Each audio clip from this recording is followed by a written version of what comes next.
Comment आया है कि आईसीपी कॉइन $8 तक कब जाएगा, मुझे इसका एनालिसिस करके बताएं। तो सबसे पहले मैं आपको बताना चाहता हूं कि आईसीपी कॉइन मतलब के इंटरनेट कंप्यूटर जो कि वेब 3 के ऊपर काम कर रहा है इस वक्त। तो इसके अगर हम चलते हैं करंट जो मार्केट कैप है इसकी और $2.6 बिलियन, तो इसकी जो प्राइस चल रही है वो है $4.8 और इसका जो वॉल्यूम चल रहा है इस वक्त जो 24 घंटे का है वो है तकरीबन $43 मिलियन, जो कि इसके लिहाज से कम है। और इसकी जो सर्कुलर सप्लाई की बात की जाए वो है 534 मिलियन आईसीपी टोकन, जो कि एक अच्छी बात है। इसकी टोटल सप्लाई भी इतनी ही है, मगर जो मुझे बात इसकी जो बुरी लगी है वो ये है कि इसकी जो मैक्सिमम सप्लाई है वो है इन्फिनिटी, यानी कि थोड़े थोड़े टोकन मार्केट में आते रहेंगे और ये मार्केट में टोकन सेल होते रहेंगे, क्योंकि इसकी सप्लाई की कोई लिमिट नहीं है फिलहाल। अब चलते हैं उस सवाल की तरफ कि ये $8 तक क्या जाएगा कि नहीं जाएगा। उसके लिए मैं चलता हूं चार्ट के ऊपर, टेक्निकल एनालिसिस करते हैं।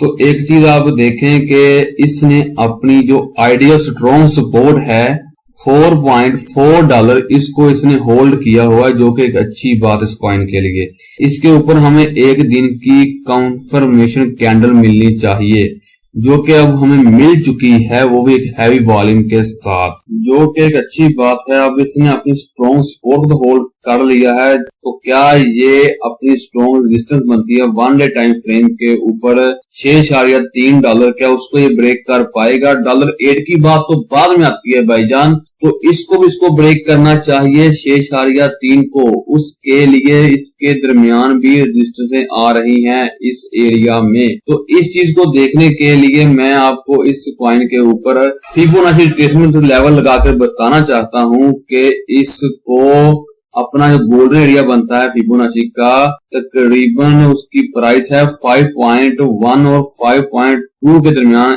इसको नेक्स्ट 1 डे की क्लोजिंग कैंडल देनी चाहिए। इसके बाद ये अपना नेक्स्ट रेजिस्टेंस की तरफ जा सकता है, जो है $6.3। तो जो भाई ने बात की है $8 की, वो तो मुझे इस वक्त फिलहाल होता हुआ नजर नहीं आ रहा।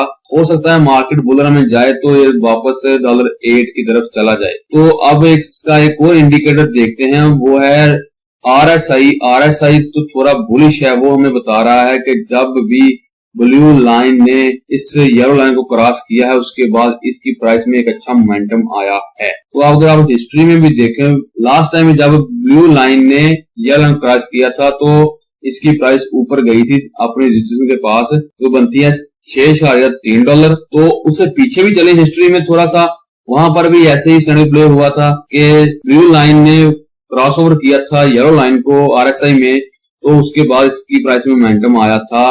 तो फिर ये वापस अपनी उसी रेजिस्टेंस को टच करने के बाद वापस इसी रेंज में आ गई थी। तो इस दफा क्या सिनेरियो प्ले होता है, ये वाला जो सीन है RSI का वो तो प्ले हो चुका है कि इसकी प्राइस में ऊपर जाना है RS के लिहाज से। तो क्या ये इस वक्त अपने इस डिसीजन को तोड़ पाएगा? इस चीज का फैसला उस वक्त मार्केट की मोमेंटम और बुल रन का दौरान अगर हुआ तो ये ब्रेक कर देगा। अब चलते हैं इसके फंडामेंटल की तरफ।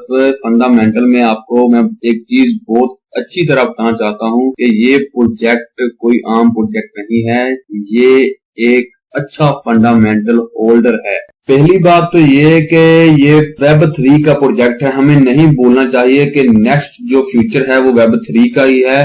और इसकी एक वजह ये भी है फंडामेंटल तौर पर कि ये इस ब्लॉकचेन सबसे फास्ट है, सोलाना से भी ज्यादा फास्ट इसकी ब्लॉकचेन वर्क कर रही है इस वक्त। तो अगर आपको याद हो, सोलाना पर भी जो बूम आया था उसमें मीम कॉइन और उसकी ट्रांजेक्शन स्पीड की वजह से आया था, तो स्पीड के लिहाज से ये तो सोलाना को भी टेक ओवर कर चुका है। तो अगर मैं आपको उम्मीद दूं भाई को जो उसने सवाल किया था कि $8 की तरफ ये क्या जा सकता है, तो उसके लिए 1 डे टाइम फ्रेम के ऊपर एक जो इसकी रेजिस्टेंस बनती है 6.3, अगर इसको ब्रेक करता है उसके ऊपर 1 डे की क्लोजिंग देता है तो हम इसको 9.4 के पास भी जाता देख सकते हैं। 9.4 की बात मैं कर रहा हूं इसको फंडामेंटल तौर पर देखकर, और इसके साथ ही इसकी जो RSI है वो भी बुलिश है, और मैं उम्मीद करता हूं इस मर्तबा जब ये ऊपर की तरफ उठेगा तो ये अपनी जो मेन रेजिस्टेंस है $6.3 इसको ब्रेक करेगा जरूर, क्योंकि बुल रन का इस दौरान स्टार्ट हो सकता है। तो उसके बाद इसका जो लेवल बनता है वो यही है 9.3 और 9.4। तो भाई को थोड़ा हौसला रखना चाहिए, इसको यहाँ पर सेल नहीं करना चाहिए अगर इसने